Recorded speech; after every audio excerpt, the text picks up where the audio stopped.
প্রাণের ভাইয়েরা, Michael Jackson নাম শুনেছেন আপনারা? আমেরিকান একজন পপ তারকা, সারা বিশ্বকে নাচিয়েছে, নিজেও নেচেছে, সারা বিশ্বকেও নাচিয়েছে। তার ধারণা ছিল 150 বছরে পৃথিবীতে বেঁচে থাকবে। 150 বছর পৃথিবীতে বেঁচে থাকবে তার ধারণা ছিল।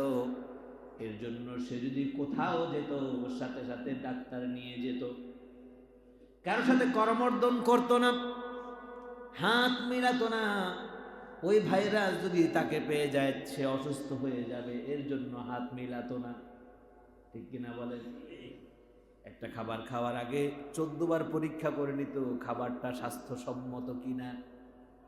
অনেক চেষ্টা করেছেন, হেলিকপ্টার ছাড়া চলেনি, ভালো উন্নত মানের মেডিকেল ছাড়া সে নিজের শরীর ট্রিটমেন্ট করেনি। অনেক চেষ্টা করেছে, 150 বছর এই পৃথিবীতে বাঁচবে। আমার প্রাণের ভাইয়েরা, 150 বছর বাঁচতে পেরেছে নাকি? অল্প বয়সে দুনিয়া থেকে চলে গেছে। দাড়িও পাকে নাই, চুলও পাকে নাই। হ্যাঁ, দাড়ি চুল কিছুই পাকে নাই, 50 বছরে চলে গেছে। আর তার শরীরটাকে এমন ভাবে প্লাস্টিক সার্জারি করা হয়েছে, ডক্টর বলেছে যে 150 বছর বয়স হয় আপনার চামড়া কুচকাবে না, আপনাকে বৃদ্ধ দেখাবে না। সারা শরীরে প্লাস্টিক সার্জারি করা ছিল। চেহারাটা দেখতে অনেক অনেক অনেক সময় মনে হয় যে মহিলা মহিলা, এমন মনে হয়েছে না? আমাদের দেশেও এই মাইকেল জ্যাকসনের কিছু অনুসারী আছে, রাস্তাঘাটে তাফালিং করে, লাফালাফি করে, আছে না নাই? যেটা বলে, আমাদের দেশেও তার দেখা থেকে কিছু নায়িকা আর গায়িকার আবিষ্কার হয়েছে। এরাও স্টেজে গিয়ে গানের পরিবর্তে নাচটা বেশি করে। ঠিক কিনা বলেন? আর যুব সমাজকে উদলিয়ে দেয়, যুব সমাজকে আলিঙ্গন করে, যুব সমাজকে সুরসুরি দেয়। ঠিক কিনা বলেন? আমার প্রাণের ভাইয়েরা, আল্লাহ রাব্বুল ইজ্জাত ওয়াল জালাল কোরআনুল কারীমে বলছেন, ইন্না, নিশ্চয়ই আমি, আরসালনাকা, আপনাকে আমি প্রেরণ করেছি, বিল হাক্কি, সত্য সহকারে, বাশীরা, সুসংবাদ দিয়ে, ওয়া নাযীরা, এবং সতর্ক করার জন্য। সুবহানাল্লাহ বলেন। যে বলেন তো কাকে পাঠিয়েছেন? সত্য দিয়ে, সুসংবাদ দিয়ে এবং সতর্ক করার জন্য। প্রথম বললেন সত্য, এরপর বললেন সুসংবাদ, এরপর বললেন কি? সতর্ক করার জন্য।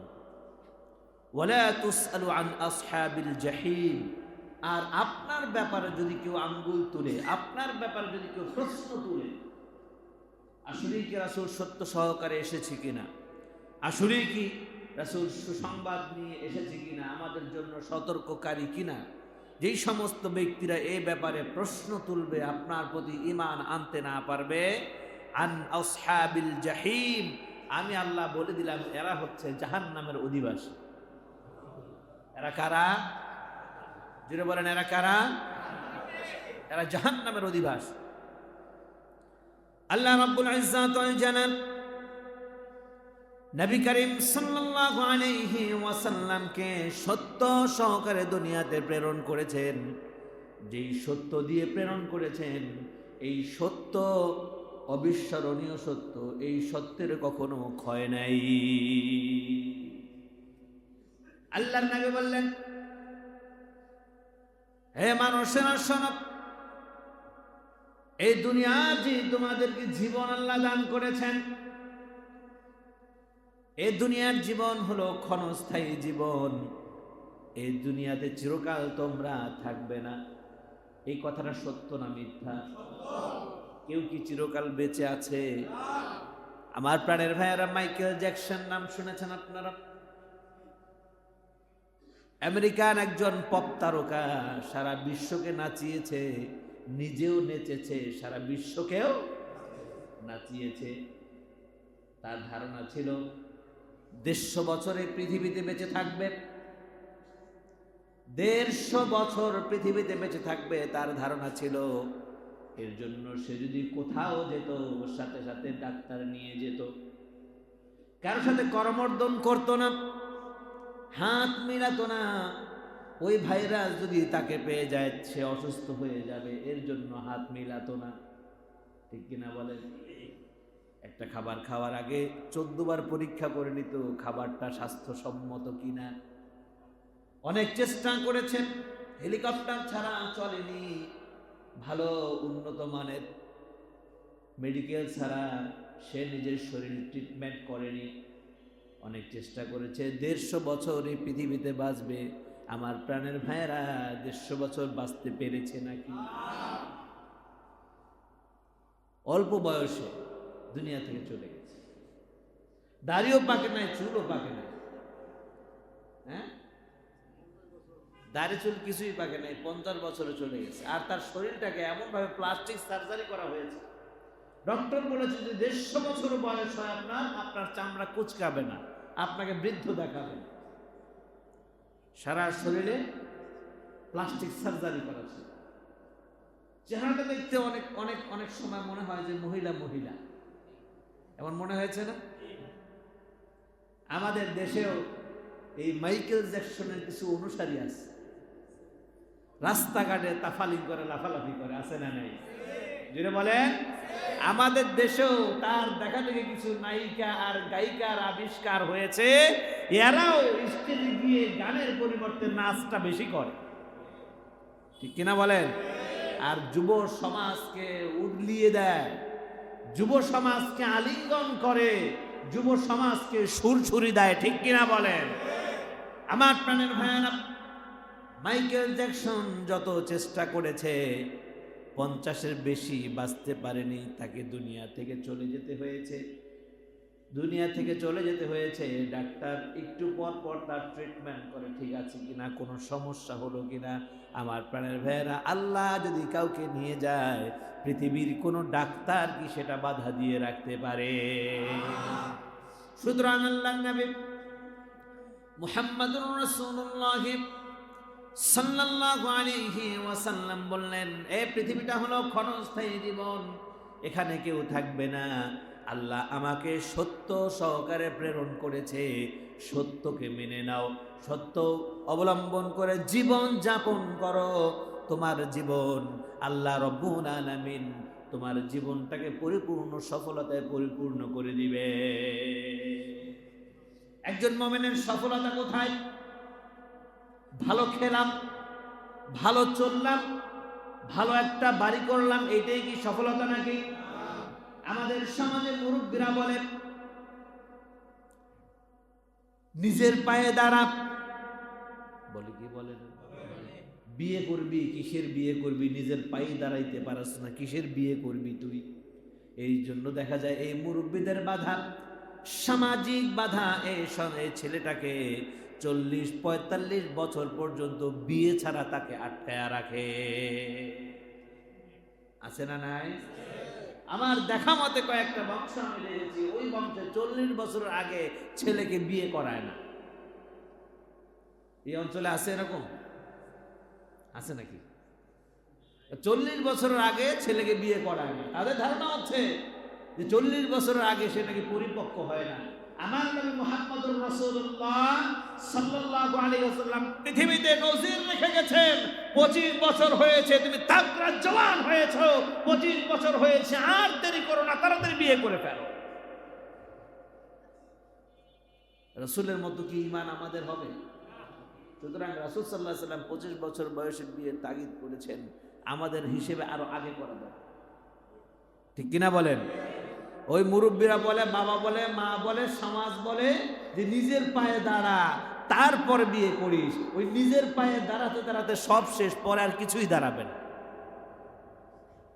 সংসারও দাঁড়াবে না, তার বাড়ি গাড়িও দাঁড়াবে না, কিছুই দাঁড়াবে না। শরীর থেতলে যাবে, শেষ হয়ে যাবে। এক পর্যায়ে দেখা যায় জেনা করতে করতে, অসামাজিক কাজ করতে করতে বিয়ের শখই তার আর থাকবে না। বাস্তব না বাস্তব?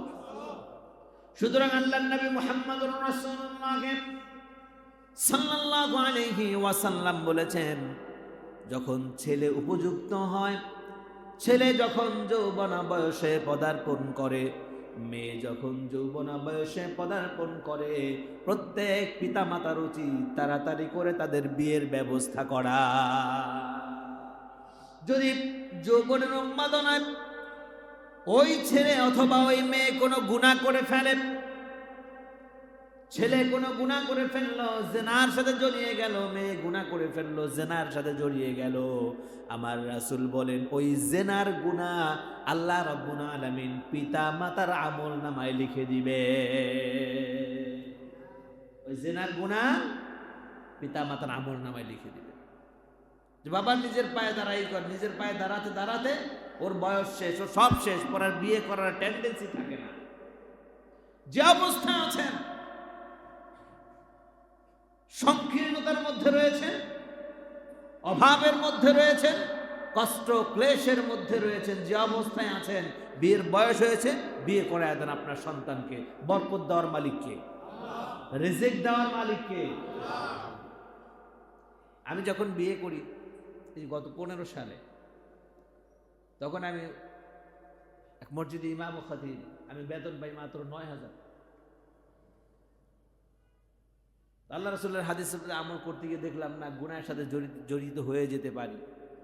বাসায় বললাম যে আমার গুনাহে জড়িয়ে যাওয়ার সম্ভাবনা আছে, বিয়ের ব্যবস্থা করেন। যাই হোক, হয়ে গেল।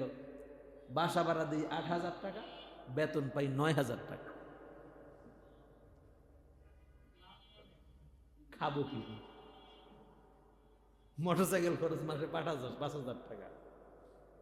কেমনে হলো? হিসাব মিলানো যায়?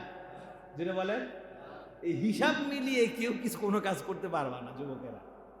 হিসাব মিলালে হবে না, হিসাব মিলাতে হবে ইমানের সাথে। কিসের সাথে? যে আমার ইমান নড়বড়ে হয়ে যেতে পারে, গুনাহ হয়ে যেতে পারে। রিজিকের মালিক আল্লাহ, আল্লাহই দেখবেন। কই বেজে তো থাকেনি, আটকে থাকেনি, আল্লাহ ভালোভাবেই চালিয়ে নিয়েছে। আলহামদুলিল্লাহ বলেন। আল্লাহ পাক ভালোভাবেই চালিয়ে নিয়েছে। আল্লাহ পাক সচ্ছলতা দেওয়ার মালিক, উত্তম রিজিকের মালিক। আমার রাসূল সাল্লাল্লাহু আলাইহি ওয়াসাল্লাম বলেছেন, আন-নিকাহু নিসফুল ঈমান।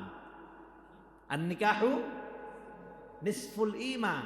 আল্লাহর রাসূল বলেছেন নিকাহ বা বিয়ে হচ্ছে ঈমানের অর্ধেক।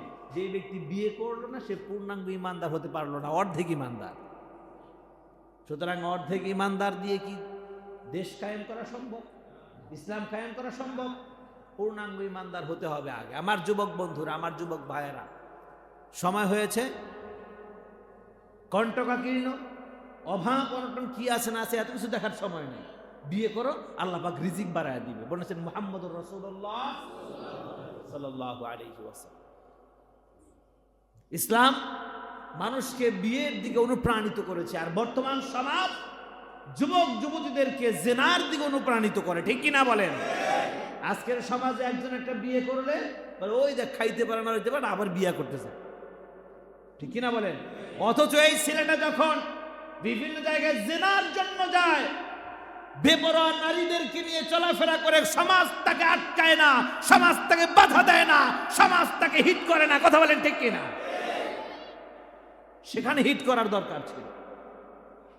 সেখানে হিট না করে একজন একটা ভালো কাজ করেছে, ওর পিছনে লেগে যায়।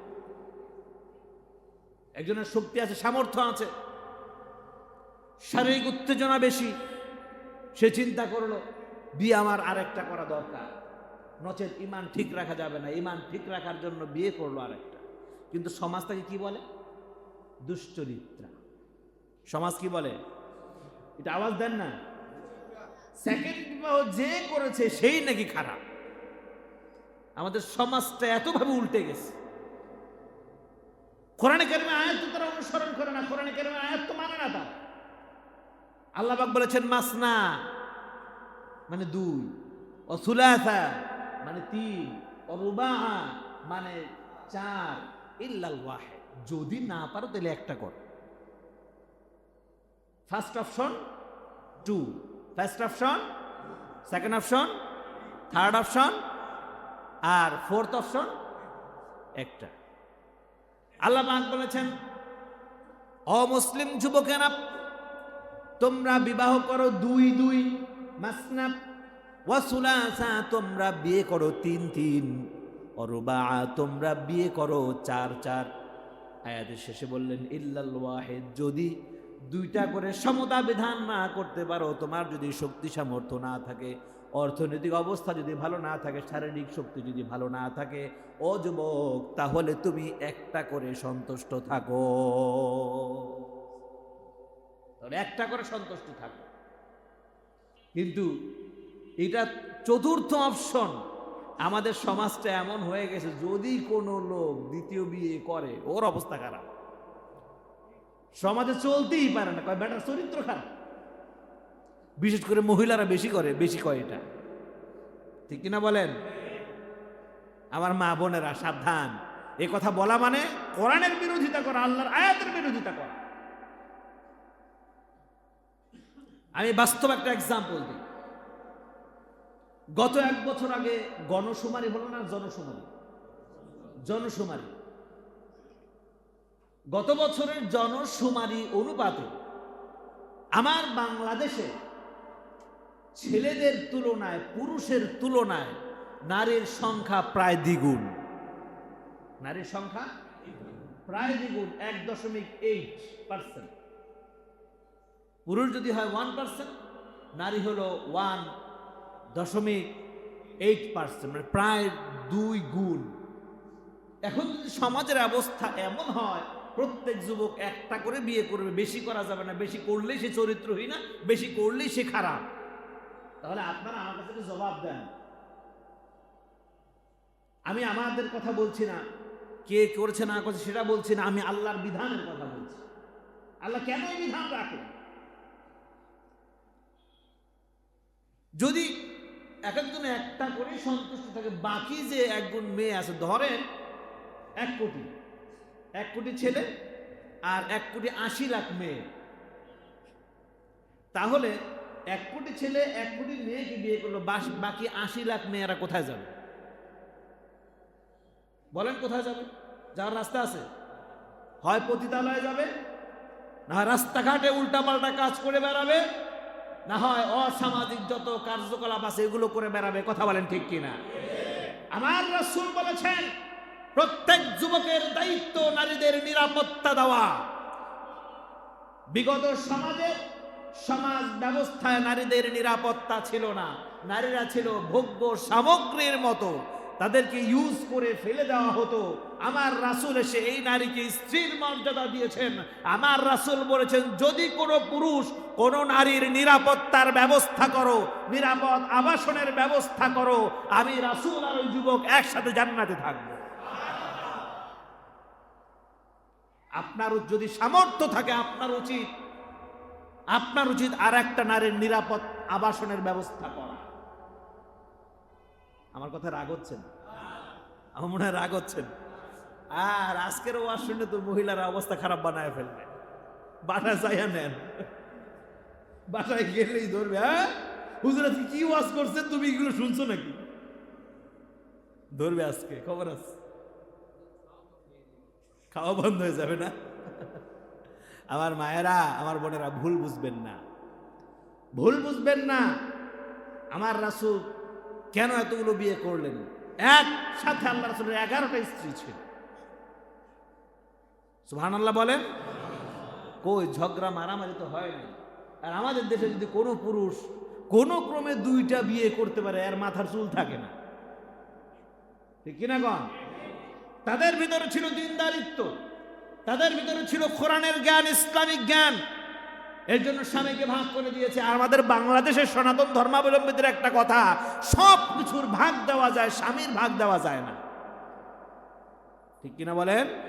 বলে যে এটা নাটক, সিনেমায়, বিভিন্ন জায়গায় এটাকে প্রমোট করে যে সব কিছুর ভাগ দেওয়া যায়, পুরুষের ভাগ দেওয়া যায় না, স্বামীর ভাগ দেওয়া যায় না। এই কথাটা কুফরি কথা। কি কথা এটা? এই কথাটা একটা কুফরের কথা।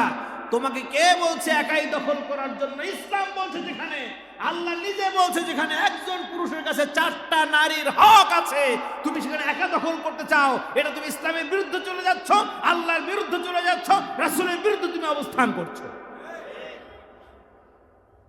এই কথাগুলো বললে অনেকের কষ্ট লাগে, তিতা লাগে। তারপর আমি থামবো না, আমি বলবই। বৈরী সিচুয়েশনে আমরা সত্য কথা বলতে থামি নাই, কখনো থামবো না ইনশাআল্লাহ। সত্য যেটা মানুষের সামনে উপস্থাপন করতেই হবে, নচেত আমাদের মাঠে আমাদের জিহ্বাকে কাটা হবে। কথা বলার শক্তি ছিল, কেন বলো নাই? সত্যকে কেন লুকিয়েছো? আজকে তোমার শাস্তি সবার আগে হবে।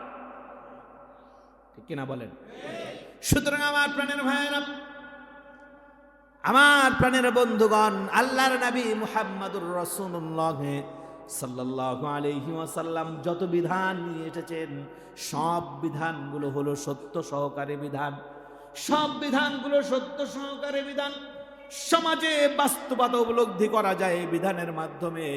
আমার প্রাণের বন্ধুরা, আমার প্রাণের বন্ধুরা, এই যে কথাটা বললাম আমি, আমার বাংলার জমিনে প্রায় দ্বিগুণ হচ্ছে মেয়ের সংখ্যা। যদি একটাতে সন্তুষ্ট থাকে তাহলে বাকি মেয়েদের কি হবে?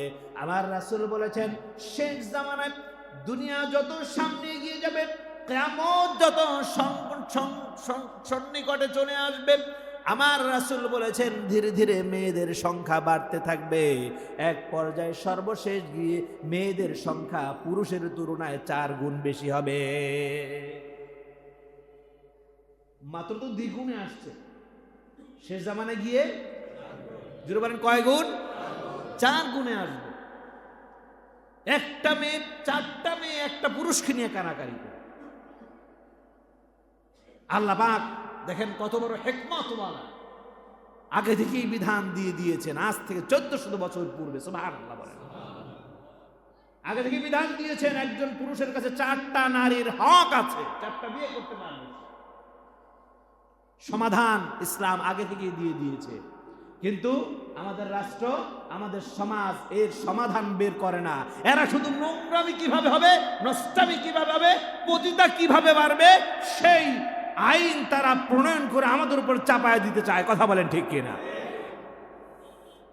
যুবকদেরকে লেলিয়ে যায় যুবতীদের পিছনে, যুবতীদেরকে লেলিয়ে যায় যুবকদের পিছনে, যাতে করে উভয়ের চরিত্র হরণ হয়ে যায়, কারো চরিত্র না থাকে। এটা বেদিনদের, ইহুদিদের, কাফের, মুশরিকদের আর একটা গভীর ষড়যন্ত্র।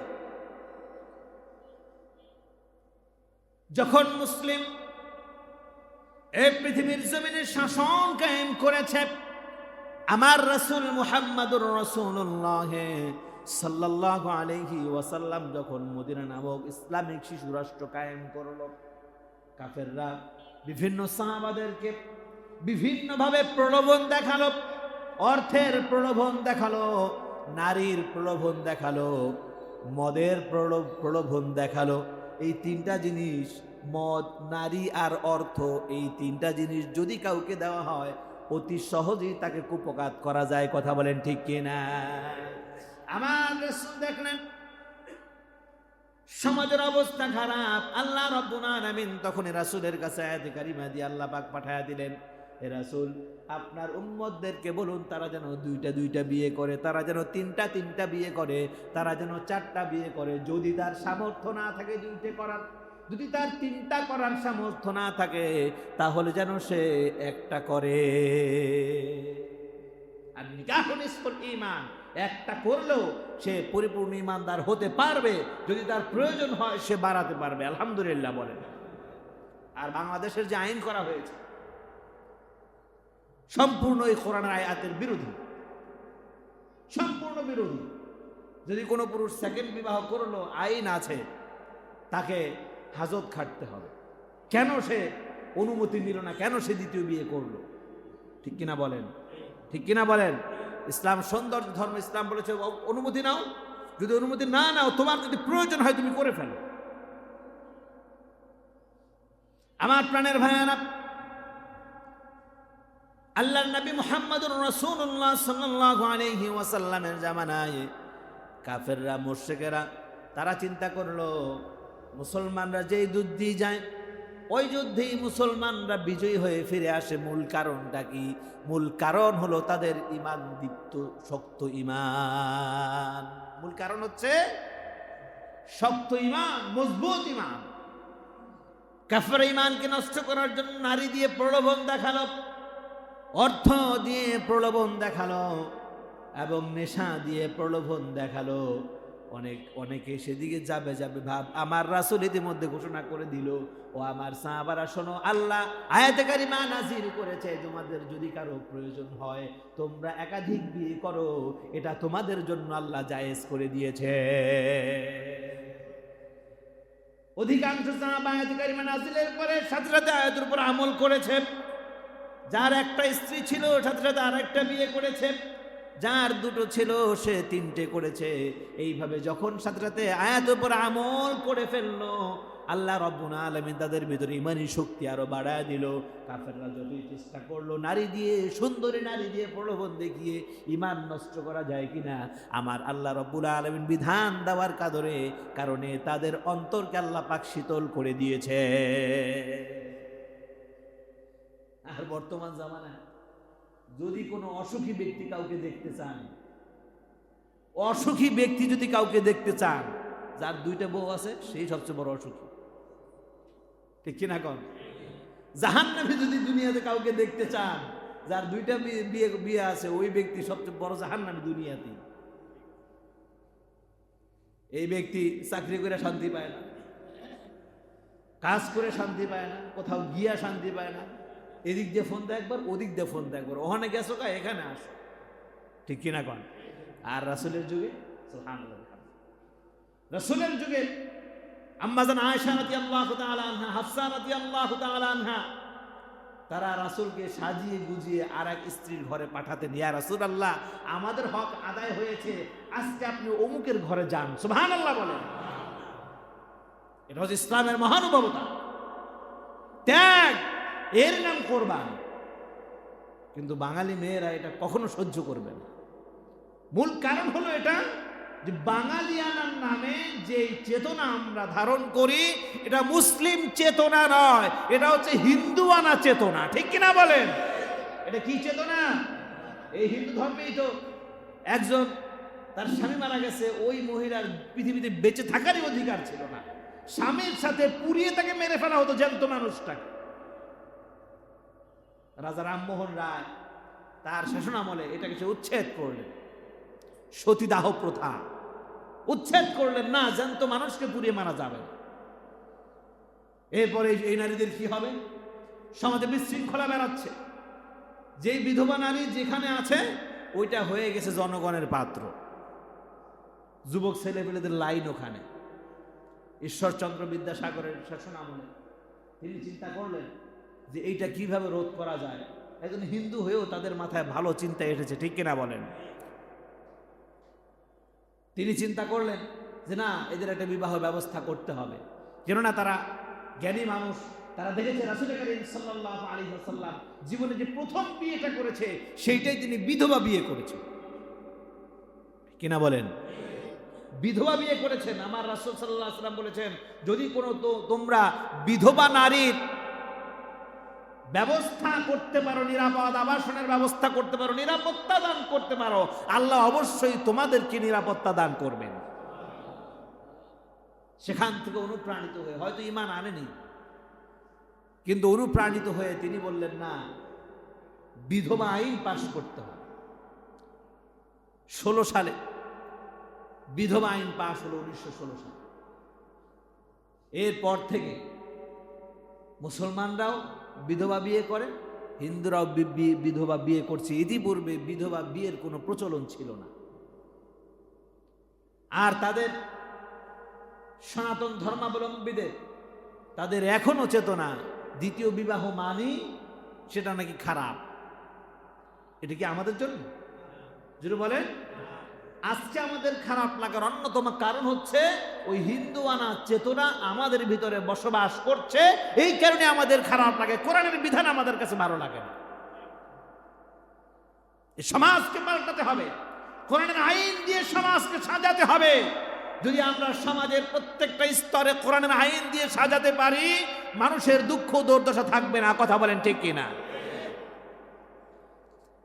আমার প্রাণের ভাইয়েরা, আমার প্রাণের বন্ধুরা, সারা বিশ্বব্যাপী ইসলামের বিরুদ্ধে যে গভীর চক্রান্ত চলছে, ষড়যন্ত্র চলছে, সাংস্কৃতিক আগ্রাসন, সামাজিক আগ্রাসন হলো অন্যতম আগ্রাসন।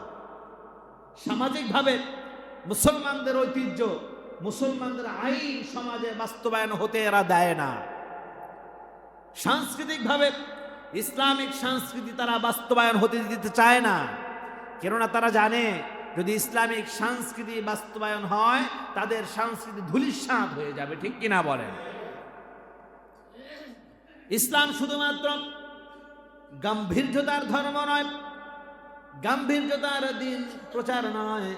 এই ধর্মের ভিতরেও আমাদের এই জীবন যাপনের ভিতরেও আল্লাহ রাব্বুল আলামিন আমাদের জন্য এন্টারটেইনমেন্ট রেখে দিয়েছে। আনন্দ উল্লাসের ব্যবস্থা আছে না নাই? যেটা বলেন, কিন্তু যুবক বন্ধুরা, যুবক ভাইয়েরা মনে করে কিসের আনন্দ উল্লাস, যদি ড্যাক্সি না বাজাইতে পারে, যদি বড় মাইক্রোস্কোপ বা কি বলে এটাকে, ড্যাক্সিটা কি কি জানি আবিজাবি আছে বলে, এগুলো যদি বাজাইতে না পারি তাহলে কিসের আবার আনন্দ হলো, কিসের আবার ফুর্তি হলো? আমার প্রাণের ভাইয়েরা, সাহাবাদের জীবন তালাশ করে দেখেন, সাহাবাদের জীবনে আনন্দ উল্লাস ছিল কি ছিল না? ছিল কি ছিল না? আমার রাসূল নিজেই ছিলেন একজন রসিক মানুষ, সুবহানাল্লাহ, নিজেই ছিলেন রসিক। আমার রাসূলের কাছে একজন বৃদ্ধ মহিলা আসলো, এসে বলল, ও মুহাম্মদ, ও মুহাম্মদ, আমার চলার কোনো বাহন নাই, মেহেরবানি করে আমাকে একটা উট দান করো। তুমি কি দান করো? একটা উট দান করো আমাকে। আমার রাসূল বললেন, তোমাকে উট দেব না, তোমাকে উটের একটা বাচ্চা দেব। এবার সেই বৃদ্ধ মহিলা বলল, আমার সাথে আপনি বুঝি ঠাট্টা করছেন, আমাকে কেন আপনি উটের বাচ্চা দিবেন, আমাকে একটা উট দেন। আল্লাহ নবী বললেন, না, তোমাকে উটের বাচ্চাই দেব। মহিলা কেঁদে অস্থির হয়ে গেল, মহিলা কেঁদে অস্থির হয়ে গেল। আমি চাইলাম উট, আর আপনি উটের বাচ্চা দিচ্ছেন, বাচ্চা দিয়ে আমি করবো কি? আমি ওর পিঠে উঠবো না ওরে আমার পিঠে উঠাবো? কেমনে সম্ভব এটা? যখন মহিলা ব্যতিব্যস্ত হয়ে গেল, কান্নার রোল ফেলে দিল, আমার রাসূল বললেন, ও বুড়িমা, ও বুড়িমা, তোমাকে যেই উটটা আমি দেব নিশ্চয়ই এইটা অন্য কোনো উটের বাচ্চা। সুবহানাল্লাহ বলেন, তোমাকে যে উটটা দেব এইটা নিশ্চয়ই অন্য কোনো উটের বাচ্চা, তাই না? বলে, হ্যাঁ। ঠিক আছে, যাও, এই উটটা তোমাকে দিয়ে দিই। আল্লাহ রাসূল এভাবে মজা করতেন হেলাল সহকারে, এবং বেটে মানুষ ছিল, সবাই একবার কেঁদে অস্থির, হায় হায় হায়, সব শেষ। রাসূল বলেছে কালো মানুষ বেহেশতে যাবে না, রাসূল বলেছে বেটে মানুষ বেহেশতে যাবে না, রাসূল বলেছে বৃদ্ধ মানুষ বেহেশতে যাবে না, আমাদের অবস্থাটা কি হবে? যখন আল্লাহ রাসূল দেখলেন অবস্থা খুব খারাপ, তখন বললেন, এই সাহাবারা, শোনো শোনো, বেহেশত হচ্ছে পবিত্র একটা জায়গা, সেখানে শুধু খাওন আর খাওন। কি সেখানে? নিয়ামত আর নিয়ামত। যদি বৃদ্ধ মানুষ বেহেশতে যায়, ও তো খেয়ে একেবারে লেটে পুটে সব অবস্থা খারাপ বানায় ফেলবে, ও খেতে পারবে না। সুতরাং আল্লাহ বৃদ্ধ মানুষকে জান্নাত দিবেন না, যুবকদেরকেই জান্নাত দিবেন। সুবহানাল্লাহ বলেন। এবার প্রশ্ন করলো, তাহলে আমরা কি দোষ করেছি? আমি কালো হয়ে কি দোষ করলাম, এটা কি আমার দোষ নাকি? আমি বেটে হয়ে কি দোষ করলাম, এটা কি আমার দোষ নাকি? আমি বৃদ্ধ হয়ে কি দোষ করলাম, এটা কি আমার দোষ নাকি? আমার রাসূল বললেন, শোনো শোনো, তোমরা নেক আমল করো বেশি বেশি। তোমরা যখন জান্নাতে যাবে, তোমাদের মধ্যে কেউ আর কালো থাকবে না, তোমাদের ভিতরে কেউ আর বেটে থাকবে না, তোমাদের ভিতরে কেউ আর বৃদ্ধ থাকবে না। সবাইকে আল্লাহ পাক 25 বছরের তাগড়া জওয়ান বানিয়ে, সুন্দর সুদর্শন বানিয়ে, লম্বা চূড়া বানিয়ে, তারপর তোমাদেরকে জান্নাত দান করবে। এবার সবার মুখে হাসি ফুটে উঠেছে। আরে রাসূল বললোটা কি? সুবহানাল্লাহ বলো। তুমি যখন জান্নাতে যাবা, এভাবে বেটে তুমি থাকবা না। তোমার হাত অনুযায়ী তোমার শরীরটা হবে 60 হাত লম্বা। কয় হাত? কয় হাত বলেন? 60 হাত। এখন একটু কল্পনা করে দেখেন তো, 60 হাত হলে কত উঁচা হয়? কয়তলা বিল্ডিং? 6 তলা 5 তলা বিল্ডিং। এখন যদি একটা 60 হাত লম্বা মানুষ দেখে, পৃথিবীর সব মিডিয়া এসে বলবে, হায় রে কি হইলো এটা, কোথা থেকে আসলো এটা? আল্লাহু আকবার বলেন না? আমার রাসূল বললেন, তোমরা যখন জান্নাতে যাবে, তোমাদের দৈহিক গড়ন হবে 60 হাত লম্বা, আর তোমাদের সিনা এই কাঁধ থেকে এই কাঁধ পর্যন্ত হবে 21 হাত চওড়া। কয় হাত চওড়া? তোমার হাতের 21 হাত চওড়া। এখন কয় হাত? যার যার হাতের 1 হাত, কারণ একটু কম বেশি হয়, হালকা। আমার রাসূল বললেন, জান্নাতে তোমাদের জন্য ফল খেতে দেওয়া হবে। সবার প্রথম একটা ফল খেতে দেওয়া হবে, কুল খেতে দেওয়া হবে। কি খেতে দেওয়া হবে? কুল। নাম কি? বড়ই। বড়ই চিনেন আপনারা? বাজারে কুল বড়ই পাওয়া যায়, একটু লম্বা হয়, এরকম বড় বড় হয়, আছে না? আছে না? আচ্ছা, জান্নাতি ফল। সুবহানাল্লাহ বলেন। মনে করবেন জান্নাতের ফল মনে আলাদা হবে না, এরকমেরই, তবে মিষ্টি স্বাদ আরো বেশি হবে। সুবহানাল্লাহ বলেন। আল্লাহর নবী বললেন, জান্নাতের ভিতরে তোমাদেরকে যেই বড়ই খেতে দেওয়া হবে, সেই বড়ই মক্কার হাজরের মটকার মতো একটা বড় বড় হবে। মক্কার হাজর এলাকায় মটকা তৈরি হতো, পানির মটকা আছে না? দেখছেন কে কে পানির মটকা? ছিল, এই যে ওটা ছিল পানির মটকা, এখনো আছে। আমি সেদিন গত বছর মাহফিলে গেলাম আপনার সেই সাতক্ষীরা যে একটু ভিতরে গেলাম, যেখানে প্রচুর চিংড়ির চাষ হয়, চিংড়ি আর কাঁকড়ার চাষ।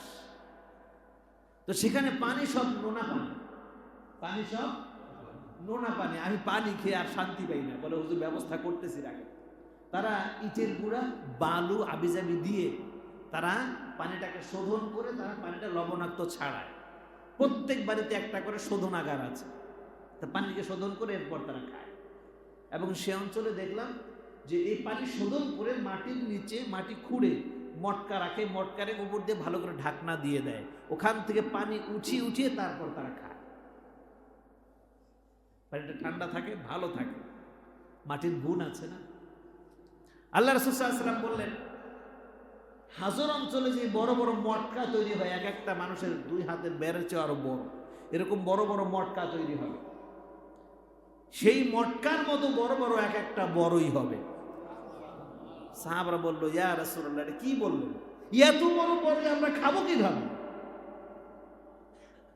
আল্লাহর নবী মজা করে বললেন, এই বড়ই তোমাদেরকে দেওয়া হবে। সাহাবারা বলল, ইয়া রাসূলুল্লাহ, এত বড় বড়ই কেমনে খাবো? 2 হাত দিয়ে উঁচু করতে পারবো না, এত বড় বড়ইটা খাবো কিভাবে?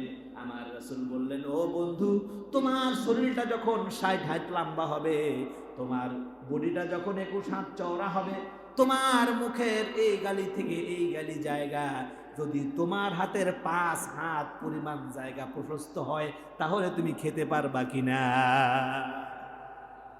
সাহাবারা বলল, ইয়া রাসূলুল্লাহ, পারবো না মানে গুড়া বানায় ফেলবো।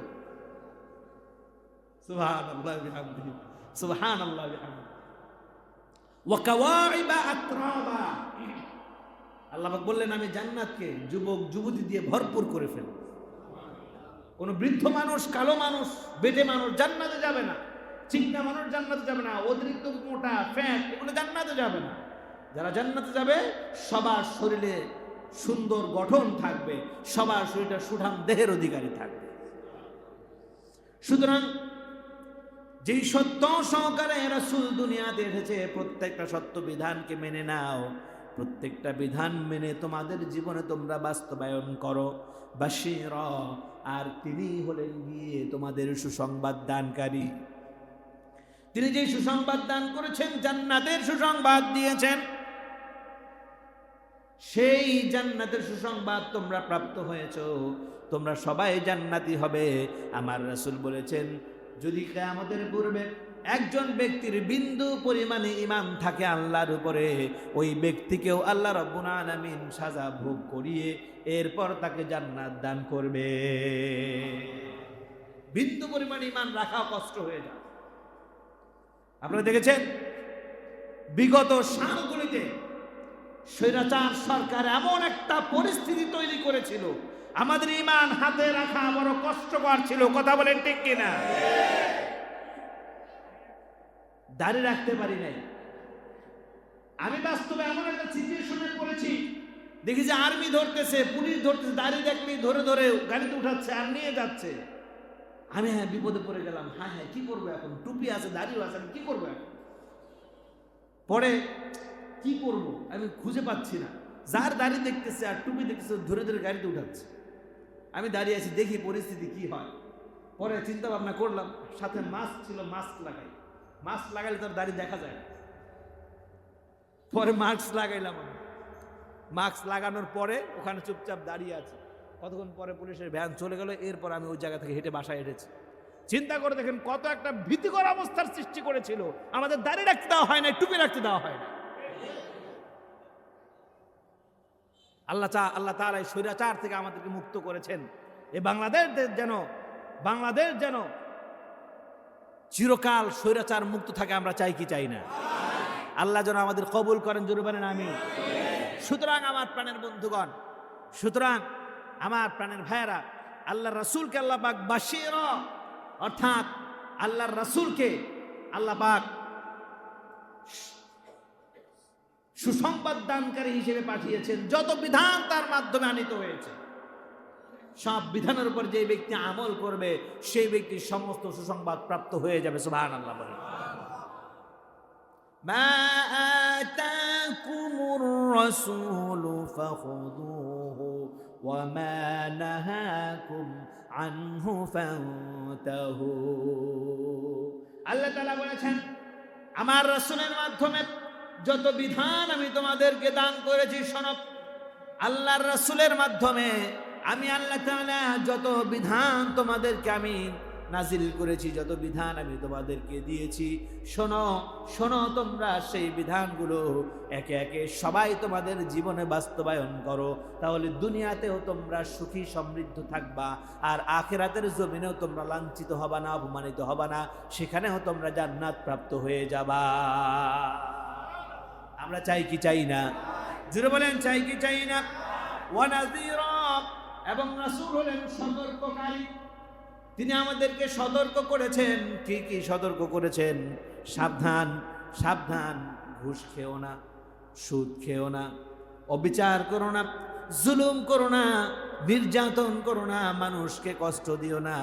আমার রাসূল বারবার আমাদেরকে সচেতন করছেন, তারপর আমরা জুলুমের দিকে যাই, অত্যাচারের দিকে যাই, তারপরও আমাদের ভিতর থেকে যত বদ গুণাবলী আছে এগুলো আমরা সমাজে বাস্তবায়ন করতে চাই। আমার প্রাণের ভাইয়েরা, সময় হচ্ছে, সময় পরিবর্তনের হাওয়া বইছে সময়ের ভেতরে। আলহামদুলিল্লাহ, সারা বিশ্ব জুড়ে পরিবর্তন লেগে গেছে, বলেন আলহামদুলিল্লাহ। জোরে বলতে হবে আলহামদুলিল্লাহ। শ্রীলঙ্কায় পরিবর্তন আসলো, স্বৈর সরকার জাইঙ্গাটা পড়ার সুযোগ পায় নাই, দেশ ছেড়ে পালাতে বাধ্য হয়েছে। কথা বলেন ঠিক কিনা? আফগানিস্তানে যারা দোসর ছিল, যারা অত্যাচার জুলুম চালিয়েছে, দীর্ঘ 19 বছর যুদ্ধের পর মুসলমানরা আবার ক্ষমতা ফিরে পেয়েছে, পরিবর্তনের হাওয়া এসেছে। কথা বলেন ঠিক কিনা? বাংলার জমিনে দীর্ঘ 16 থেকে 17টি বছর পর্যন্ত জুলুম অত্যাচার চালিয়েছে, পরিবর্তনের হাওয়া এসেছে, ওই স্বৈরাচার সরকার পালাতে বাধ্য হয়েছে। কথা বলেন ঠিক কিনা? আমরা দেখেছি সিরিয়াতেও গত সপ্তাহে একই ঘটনা ঘটেছে। বাশার আল আসাদ জনগণের তোপের মুখে 24 বছরের স্বৈরাচারী শাসন ফেলে, মূর্তি ফেলে দেশ ছেড়ে পালাতে বাধ্য হয়েছে। কথা বলেন ঠিক কিনা?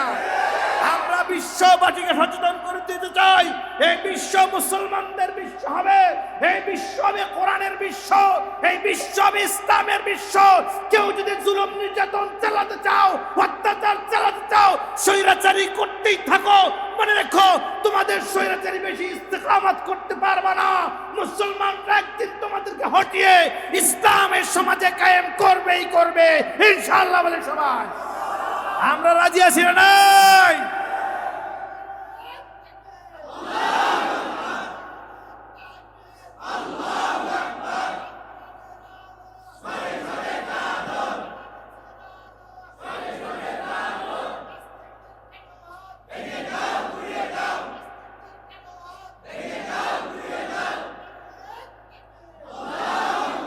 আপনারা দেখেন ষড়যন্ত্র কাকে বলে। ফেরাউন নিজেকে খোদা দাবি করতে চেয়েছিল। হামান বলল, তার প্রধান সহকারী পরামর্শক, সে বলল, আপনি যদি নিজে খোদা দাবি করেন, আপনি এটা খাটাইতে পারবেন। কি করতে হবে? দেশ থেকে যত শিক্ষিত মানুষ আছে, বুদ্ধিজীবী আছে, এগুলোকে মেরে ফেলে, ঠিক কিনা বলেন? এগুলোকে মেরে ফেলে। অথবা শিক্ষার হার আপনি একবার ধ্বংস করে দেন, শিক্ষা ব্যবস্থা ধ্বংস করে দেন। যখন মানুষগুলা ধীরে ধীরে মূর্খ হয়ে যাবে, আজ থেকে 20 বছর পরে গিয়ে আপনি আপনার প্রভুত্ব কায়েম করতে পারবেন, এছাড়া পারবেন না। আমাদের বাংলাদেশ এর বিপরীত ছিল, যেটা বলেন, হয়তো বা কোন হামানের বুদ্ধি নিছে আল্লাহই জানে, হয়তো দাদার বুদ্ধি নিলে নিতেও পারে। চেষ্টা করেছে, দেখেন কত জায়গায় হাত দিয়েছে, শিক্ষা ব্যবস্থা ধ্বংস। ছেলে পেলে আর পড়তে বসে না, কোনো আচার আচরণ নাই। মাদ্রাসার সিলেবাস থেকে কোরআন হাদিসকে কাট ছাঁট করতে করতে একেবারে মোতা বানিয়ে দিয়েছে, ঠিক কিনা বলেন? কোরআন হাদিসের সিলেবাস নাই বললেই চলে। মাদ্রাসার একটা ছাত্র কোরআন হাদিস পড়া লাগে না, এমনি পাস। এমন সিলেবাস করেছে, কোরআন হাদিস পড়া লাগে না, এমনি পাস। একটা মাদ্রাসা ছাত্রের মূল ফাউন্ডেশন হবে, তাকে নাও সরফ জানা, সরফ তাকে জানতে হবে। সরফ না জানলে কোরআনের অর্থ সে করতে পারবে না, নাহু না জানলে কোরআনের মূল ভাবার্থ সে বুঝতে পারবে না। এর জন্য সিলেবাস থেকে আপনারা দেখেছেন চক্রান্তমূলক ভাবে নাহু সরফের অধ্যায়গুলো উঠিয়ে দিয়েছে, শুধুমাত্র 5 নাম্বার রেখেছে তাহকিকের জন্য। বাস্তব না? শুধুমাত্র 5 নাম্বার রেখেছে তাহকিকের জন্য। যারা পারে দিবে, আর না দিলেও সমস্যা নেই, এমনি পাস। যদি ব্যাকরণ পড়া ছাড়া যদি কেউ ফুল মার্ক পেয়ে যায়, পাস করে, আচ্ছা আপনারা বলেন কষ্ট করে তাহলে ব্যাকরণ পড়ার দরকারটা কি? পড়বে কষ্ট করে, যাতে করে মুসলিম সন্তানরা কোরআন শেখার জন্য আগ্রহী না হয়। এর জন্য সিলেবাস থেকে কাট ছাঁট করে তাদের প্রভুত্ব কায়েমের জন্য শিক্ষা নামক নতুন নীল নকশা তারা তৈরি করেছিল। এই বাংলাদেশটাকে মূর্খ বানিয়ে এক সময় তাদের প্রভুত্ব তারা কায়েম করতে চায়। কথা বলেন ঠিক কিনা? যেটা বলেন ঠিক কিনা? সুতরাং তাদের সমস্ত ষড়যন্ত্র নস্যাৎ হয়ে গেছে। ওয়ামাকারু ওয়ামাকারাল্লাহ আল্লাহু খায়রুল মাকিরিন। আল্লাহ হচ্ছেন সবচেয়ে বড় হিকমত ওয়ালা। সুবহানাল্লাহ বলেন। আল্লাহর চেয়ে উত্তম পরিকল্পনাকারী কেউ নেই, আল্লাহর চেয়ে উত্তম পরিকল্পনাকারী। সুতরাং যতই তোমরা পরিকল্পনা করো, তোমাদের পরিকল্পনা কখনো বাস্তবে রূপ নিবে না। আমরা যতক্ষণ পর্যন্ত সচেতন থাকবো, ছাত্র জনতা, ছাপামার জনতা, সবাই যতক্ষণ পর্যন্ত সতর্ক থাকবো, আমার বাংলার জমিনে আর কেহ ওই ধরনের স্বৈরাচারী কালো হাত আমাদের উপর আঘাত করতে পারবে না। কথা বলেন ঠিক কিনা? আমরা সচেতন থাকবো নাকি বলেন? থাকবো ইনশাআল্লাহ। আল্লাহ যেন কবুল করেন। জোরে বলেন আমিন। আরো জোরে বলেন আমিন। এই দেশ ওলি আউলিয়াদের দেশ। মানুষের মনে ওলি আউলিয়াদের ভীতিটা একটু বেশি, মনটা একটু নরম বেশি, ঠিক কিনা? এর জন্য দেখেন নতুন একটা ফোন দিয়ে গেছে যে তাদেরকে, এই মুসলমানদেরকে যদি ধরাশায়ী করতে হয় তাহলে এই পথ দিয়েই ধরাশায়ী করতে হবে। এরপর তাদের পারিবারিক নীল নকশা, পারিবারিক ঐতিহ্য মানুষের সামনে এমন ভাবে তুলে ধরলো, সর্বশেষ এটা তারা প্রচার করেই ফেলেছে। গত বছর প্রচার করেই ফেলেছে যে তাদের যিনি প্রধানমন্ত্রী ছিলেন তিনি নাকি একজন ধর্ম প্রচারক, ইয়ামান থেকে তাদের বংশ পরম্পরায় ধর্ম প্রচার করতে করতে বাংলাদেশে এসেছে।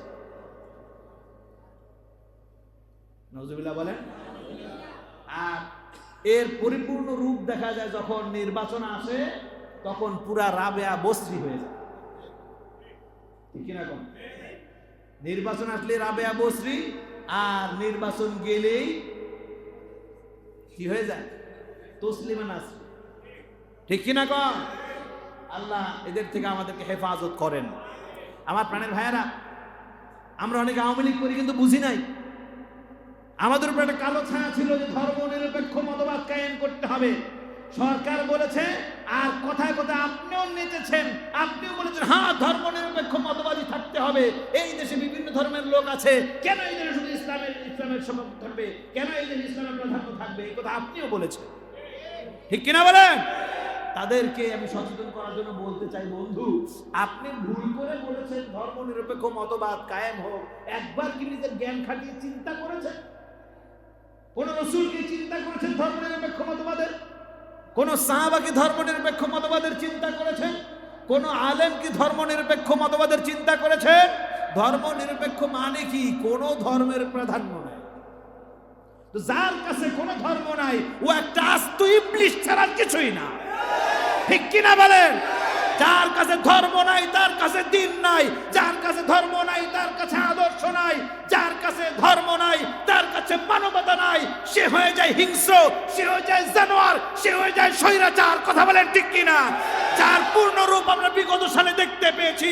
অকাতরে আমার ছাত্র জনতাকে গুলি করে মেরেছে, গুম করেছে, হত্যা করেছে, আয়না করে বন্দী করে মানুষকে অত্যাচার করেছে। কথা বলেন ঠিক কিনা?